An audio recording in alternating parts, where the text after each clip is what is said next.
బాబు కుర్రోళ్ళు, ఇక్కడ ఒక ఏనుగు ఉంది కదా. ఈ ఏనుగు చుట్టూరు ఉన్న మనుషులు ఏం చెప్పుకుంటారంటేనంట, వెనకాల తోక పట్టుకున్నాడు అన్నాడంట, ఒరే ఇదేదో చిన్నదరా చిన్నగా ఏలాడుతుంది అన్నాడంట. ఈ పొట్ట మీద చెయ్యేసిన అతను అన్నాడంట, ఒరే ఇదేదో పెద్ద బండలాగా ఉంది, చాలా పెద్దది అన్నాడంట. ఈ చెవి పట్టుకున్నవాడు అన్నాడంట, ఒరే ఇదేదో మొక్కరా, ఆకు పెద్ద ఆకు ఉంది అన్నాడంట. కాలు పట్టుకున్నవాడు ఏమంటున్నాడు, ఇది ఒక ఏదో పిల్లర్లాగా ఉంది దిమ్మలాగా అన్నాడట.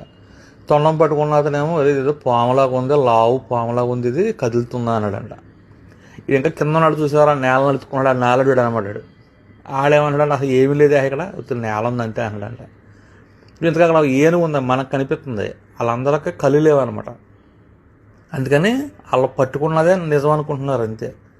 ఎందుకంటే ఇంకా చెప్పేవాడు కూడా లేడు కదా వాళ్ళకి. మనలోనే కూడా ఇలా ఉంటారు కొంతమంది. నువ్వు ఏనుగంత గొప్పడు అయి ఉండొచ్చు, ఏనుగంత పెద్దడు అయి ఉండొచ్చు. నిన్ను చూసేవాళ్ళు ఏం చూస్తారంటే, నీలో చిన్న లోపం ఉంటుంది చూసావా. నువ్వు ఎప్పుడో ఎవరి మీద ఒకరి మీద కోపడ్డావు అనుకో, ఒరే ఇడు కోపిస్తోడు రా అంటాడు.